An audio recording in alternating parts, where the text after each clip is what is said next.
Alright, so today I'm going to talk about an author-illustrator project that focuses on J. Patrick Lewis. This entire presentation should be presented to an upper elementary level course, 4th or 5th grade, to kind of illustrate an author that has poetic value, and it would probably be used during a poetry lesson. So to get started a little bit,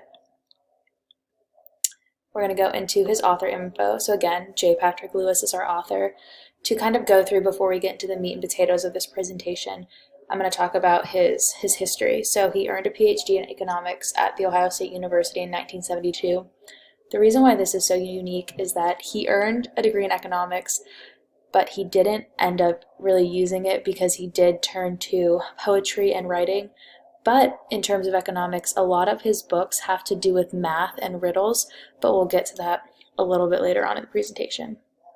So he taught at Otterbein College until about 1998.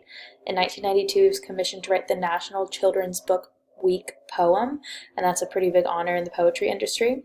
In 2011, he was named the U.S. Children's Poet Laureate, and that is a huge honor in terms of poetry.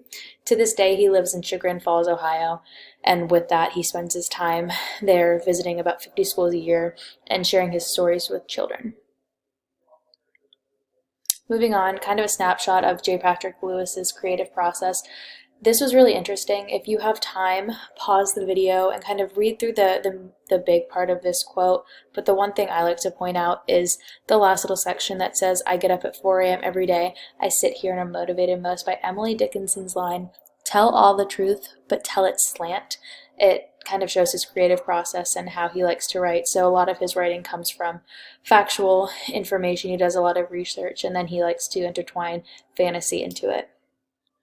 Going into a little bit more, some of his awards and nominations, I'm only going to touch on the bolded ones. So he's won Children's Book of the Year, Ohio Library Association in 1989, and then the Kentucky Bluegrass Award in 1996 for The Christmas of the Red Moon. Continuing on, he does have a long list of awards, but he's won the Golden Kite Award, the Henry Burrs Children's Book Award for Poetry, and then recently a Lifetime Achievement Award, which is the Alice Lewis Wood Memorial Prize. Diving into some of his novels, because that is the big part of this presentation, I'm going to start with the book Please Bury Me in a Library. It's illustrated by Kyle M. Stone. So it's kind of a collection of silly poems about the library for children.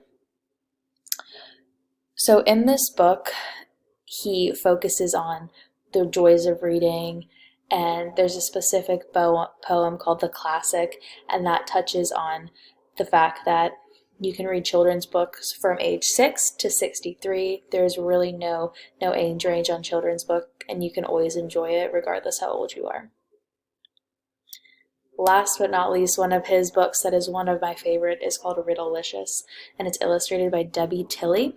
So it turns riddles into poems, and there are clues located in the illustration. So if you are struggling, especially if you're in an elementary course where reading and math, it's a big combination of the two, the pictures can definitely help them out. So it is illustrated in full color.